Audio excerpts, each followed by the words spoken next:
നമസ്കാരം. വർത്തമാനത്തിലേക്ക് സ്വാഗതം. രാഷ്ട്രീയത്തിൽ എല്ലാ കുതന്ത്രങ്ങളും നമ്മൾ കണ്ടും കേട്ടും ഇരിക്കുന്നവരാണ്.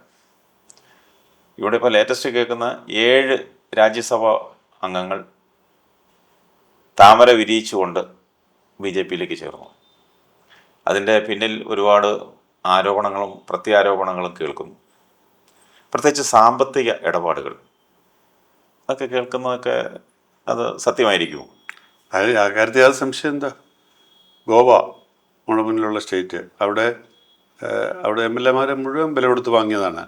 എന്ന് മാത്രമല്ല, ഒരു MLA പരസ്യമായിട്ട് പറഞ്ഞു, എനിക്ക് 25 കോടി രൂപ കിട്ടി, ഇതുവരെ ഞാൻ യാതൊരു അഴിമതിയും നടത്തിയിട്ടില്ല, എനിക്ക് 25 കോടി രൂപ ഉണ്ട്, എനിക്ക് 10-15 കോടി രൂപയുടെ കടമുണ്ട്, അതുകൊണ്ട് ഞാൻ ഈ പണം വാങ്ങിച്ച് BJP ചേരുകയാണെന്ന് പരസ്യമായിട്ട് പറഞ്ഞു.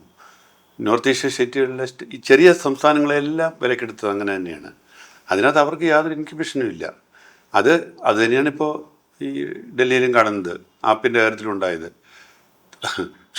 ചൂല് ചിഹ്നമായിട്ടുള്ള ആപ്പിനെ തൂത്തുവാരി അങ്ങ് എടുത്തവർ. 3-2 ഭൂരിപക്ഷം 3-2 ഭൂരിപക്ഷത്തിലേക്കുള്ള നീക്കമാണ്. 3-2 ഭൂരിപക്ഷമൊന്നും ആയിട്ടില്ല. അതല്ല, ഈ രാജ്യസഭയിൽ മൊത്തം 10 പേരാ ഉള്ളത്. AAPക്ക് ആപ്പിന് 7 പേര് 3-2 പോയതുകൊണ്ട് അവിടെ ഈ പറയുന്ന ഈ ചട്ടലംഘനങ്ങളൊന്നുമില്ല. പക്ഷെ അവിടെ ഞാൻ കേട്ടത്, അതിലെ മറ്റേ ഇദ്ദേഹത്തിന്റെ വീട്ടില് ED കഴിഞ്ഞ ദിവസം കയറി പരിശോധിച്ചു. അതിൽ പേടിച്ചു. അതെ, അതായിരിക്കണം ഒരാളുടെ കാര്യം. മറ്റു പലരെയും പൈസ കൊടുത്ത് തന്നെ വാങ്ങിയതായിരിക്കും. പല സമ്മർദ്ദങ്ങളല്ല. ആലോചിച്ച് നോക്കണം, അഴിമതിക്കെതിരായിട്ട് രാഷ്ട്രീയമായ സത്യസന്ധതയുടെയും രാഷ്ട്രീയമായ ധാർമ്മികതയുടെയും പേരിലാണ് ഈ ആപ്പെന്ന് പറയുന്ന സ്ഥാപനം ഉണ്ടായതും പാർട്ടിയും ഉണ്ടായതും വോട്ട് പിടിച്ചതും. ആ ആപ്പിൻ്റെ തന്നെ ആളുകൾ ഏറ്റവും ദയനീയമായ രീതിയിൽ, നാണം കെട്ട രീതിയിൽ ഇങ്ങനെ ആ പാർട്ടി വിട്ട് പണത്തിന് വേണ്ടി പിന്നാലെ പോയെന്ന് പറയുമ്പോൾ ജനം പിന്നെ എന്തോ ചെയ്യുക? എവിടെയാണ് ഈ രാഷ്ട്രീയ ധാർമ്മികത വെച്ച് എത്തിയിരിക്കുന്ന ആലോചിക്കും. ആദർശത്തിനും ധാർമ്മികതയ്ക്കൊന്നും യാതൊരു വിലയില്ല. BJPയുടെ ഒരു വർഷത്തെ ഫണ്ട് എത്രയാണെന്നറിയോ? 7,000 കോടി രൂപ. 7,000 കോടി രൂപയാണ്. 7,000 കോടി രൂപ ഓരോ വർഷം അവരുടെ കയ്യിലേക്ക് എത്തുകയാണ്. ഈ പണം അവർക്ക് ചിലവഴിക്കണ്ടേ? ഈ പണം ചിലവഴിക്കാനായിട്ട് തെരഞ്ഞെടുപ്പിൽ കുറേ കാശ് ചിലവാക്കാം. ബാക്കി പണം ഇങ്ങനെ MLA-മാരെ വാങ്ങാന്നുള്ളതാണ്. കേരളത്തിൽ മാത്രമുള്ളത് നടക്കാത്ത ഇതുവരെ. എന്തുകൊണ്ട് കേരളത്തിൽ നടക്കാത്തത്? കേരളത്തിൻ്റെ ഒരു സാംസ്കാരികവും രാഷ്ട്രീയവും വിദ്യാഭ്യാസപരമായ പശ്ചാത്തലമാണ്. ഇതിനകത്ത് രാജേട്ടൻ പറഞ്ഞ ഒരു വളരെ പ്രസക്തമായ ഒരു സ്റ്റേറ്റ്മെന്റ് ഉണ്ട്. രാജഗോപാൽ അദ്ദേഹം നേമത്ത് മത്സരിച്ച MLA ആദ്യമായിട്ടും അവസാനമായിട്ടും എന്ന് പറയാൻ വേണമെങ്കിൽ, രാജേട്ടനെ സംബന്ധിച്ച് അവസാനമായിട്ടും അദ്ദേഹം നിയമസഭാ അംഗമായി. അപ്പോൾ അദ്ദേഹത്തിൻ്റെ ആ കാലഘട്ടം അവസാനിക്കാറായ സമയത്ത് ഒരു മാധ്യമപ്രവർത്തകൻ അദ്ദേഹമായിട്ടൊരു അഭിമുഖം നടത്തി. ആ അഭിമുഖത്തിൽ അദ്ദേഹം വളരെ വ്യക്തമായിട്ട് തുറന്നു പറഞ്ഞു.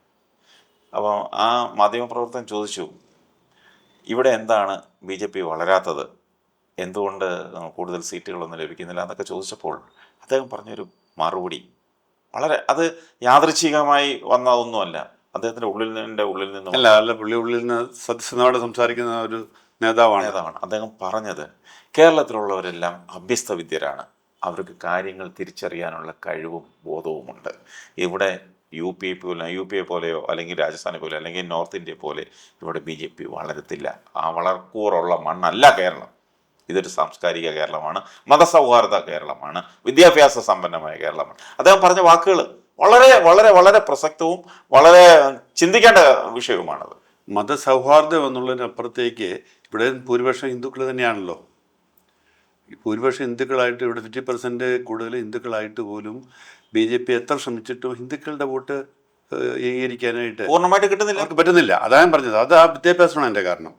വിദ്യാഭ്യാസം വഴി അവർ നേടിയെടുത്ത ആ ഒരു മതേതര ബോധവും വിദ്യാഭ്യാസം വഴി അവർ നേടിയെടുത്ത ആ ഒരു ഇൻറ്റഗ്രിറ്റി അത് ഉണ്ട്. ഭൂരിപക്ഷം ആളുകളുടെ മനസ്സിലും അതുണ്ട്. മതപരമായ വിശ്വാസങ്ങളൊക്കെ ഒരു വശത്ത്, പക്ഷേ മതത്തിനെ രാഷ്ട്രീയമായിട്ട് ഉപയോഗിക്കുന്നതിനെതിരായിട്ടുള്ള ഒരു വികാരം ശക്തമായിട്ടുണ്ട്.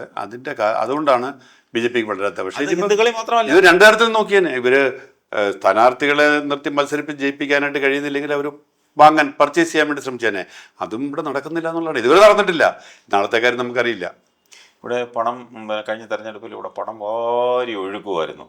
വാരി ഒഴുക്കുമായിരുന്നു പറഞ്ഞാൽ വാരി ഒഴുക്കുമായിരുന്നു. അത് നമ്മളത് കണ്ടും കേട്ടൊക്കെ നമ്മൾ ഇരുന്നതാണ്. പല ഇവിടെ ഭരിക്കുന്ന പാർട്ടിയേക്കാളും ഭരിക്കുന്ന മുന്നണിയുടെ സ്ഥാനാർത്ഥിയേക്കാളും അല്ലെങ്കിൽ പ്രതിപക്ഷത്തിരിക്കുന്ന സ്ഥാനാർത്ഥിയേക്കാളും ഒക്കെ ഏറ്റവും കൂടുതൽ പണം ചെലവഴിച്ചത് BJP സ്ഥാനാർത്ഥികളുമാണ്.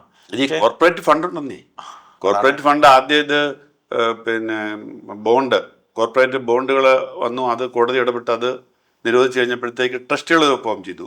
ഇപ്പോൾ ട്രസ്റ്റുകൾ വഴിയാണ് ഫണ്ട് സ്വരൂപിക്കുന്നത്. കോടികൾ നൽകാൻ വേണ്ടി കോർപ്പറേറ്റുകൾ തയ്യാറാണ്. പിന്നെന്താ ചെയ്യുന്നത്? ഇവിടെ പിന്നെ അവർ ഇവിടെയും കളിയൊക്കെ കളിച്ചു നോക്കി.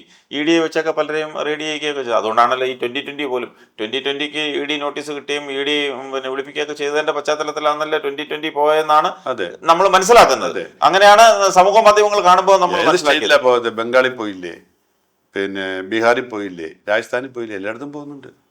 അപ്പോൾ ED വെച്ചും ഇതുപോലെ രഹസ്യ അന്വേഷണ ഏജൻസികളെ വെച്ച് കളിക്കാവുന്നതിൻ്റെ മാക്സിമം കളിച്ചു. പിന്നെ പണം ഇറക്കി. ഇതിലൊന്നും കേരളത്തിലെ പ്രബുദ്ധരായ ജനങ്ങൾ ഇവിടെ തന്നെ 2020യുടെ കാര്യം എടുത്ത്, അതെ, എങ്ങനെയാണ് BJPയുടെ കൂടെ അത് EDയുടെ നോട്ടീസ് നമ്മൾ മനസ്സിലാക്കുന്നത്. അങ്ങനെയാണ് സമൂഹ മാധ്യമങ്ങളിൽ വന്നത്. പുള്ളി പരസ്യമായിട്ട് പുള്ളി തന്നെ പറഞ്ഞു, എനിക്ക് ED നോട്ടീസ് കിട്ടിയിട്ടല്ല, പക്ഷേ ED നോട്ടീസ് കിട്ടിയിരുന്നു എന്ന് പുള്ളി പറഞ്ഞു. രണ്ടും പുള്ളി തന്നെയാണ് പറഞ്ഞത്. അപ്പം അത് പറഞ്ഞതുപോലെ പല രീതിയിൽ ശ്രമിച്ചു നോക്കി, നടക്കുന്നില്ല. അത് പക്ഷേ കൊച്ചു കേരളത്തിൽ, സാംസ്കാരിക കേരളത്തിൽ മാത്രമേ അത് നടക്കാത്തുള്ളൂ. BJPയുടെ ഈ പുട്ടുപണി അതൊരു പുട്ടുപണി തന്നെയാണ്. പിന്നെ ഇപ്പോൾ ഇന്നലെ ഈ രാജ്യസഭയിലെ 7 പേര് പോയപ്പോൾ സത്യം പറഞ്ഞാൽ അത്ഭുതം തോന്നി.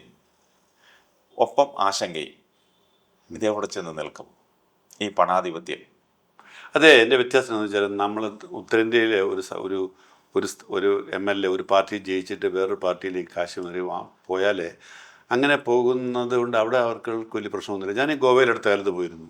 ഗോവയിലെ ആളുകളോട് ഞാൻ ചോദിച്ചു, നിങ്ങളുടെ MLA മാർ, നിങ്ങൾ ജയിപ്പിച്ചു വിട്ട MLA മാരെല്ലാം കൂട്ടമായിട്ട് BJP പോയല്ലോ. അപ്പോൾ എന്നോട് അവിടുത്തെ ഒരാൾ പറഞ്ഞത്, അതിന് പോയാലെന്താ, ഞങ്ങളിപ്പോൾ ഇവിടെ വന്നുകൊണ്ടില്ലേ, BJP ഭരണം വന്ന കാരണം ഞങ്ങളിവിടെ നല്ല ഡെവലപ്മെൻറ്റ് വരുന്നുണ്ട്, ഇവിടെ നല്ല ഹൈവേകൾ വന്നു, നിങ്ങൾ കണ്ടില്ലേ, ഇവിടെ പുരോഗമനം ഇങ്ങനെ വന്നുകൊണ്ടിരിക്കുകയാണ്. അവരങ്ങനെ എന്നെ കാണുന്നത്. പക്ഷേ മലയാളി കാണുന്നത് അങ്ങനെയല്ല. ഞങ്ങൾക്ക് പുരോഗമനം ഇച്ചിരി കുറഞ്ഞാലും കുഴപ്പമില്ല, ഞങ്ങൾക്ക് ഇച്ചിരി അന്തസ്സും ആത്മാഭിമാനവും ഉള്ള ആളുകളാണ്, ഞങ്ങൾ എന്ന് വിശ്വസിക്കുന്ന പൊതുജനങ്ങളാണുള്ളത്. അവരുടെ പ്രതിനിധിയായിട്ട് വരുന്ന രാഷ്ട്രീയക്കാരിലും ആ ചിന്തയും വികാരവും ഉള്ളതുകൊണ്ടാണ് ഇവിടെ അത് നടക്കാത്തത്. പക്ഷേ നാളെ നടക്കില്ല എന്ന് ഞാൻ പറയില്ല.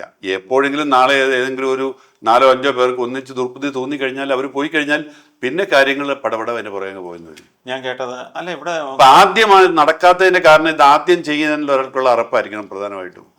എപ്പോൾ നടക്കും നമുക്കറിയില്ല. പൂച്ചയ്ക്ക് ആര് പണിയെടുക്കും എന്നുള്ളതല്ല, ആര് ഈ ചെളിക്കുണ്ടിലേക്ക് ചാടും എന്നുള്ളതാണ്. ഒരുത്തൻ ചാടി കഴിഞ്ഞാൽ പിന്നെ പലരും ചാടിക്കോളും.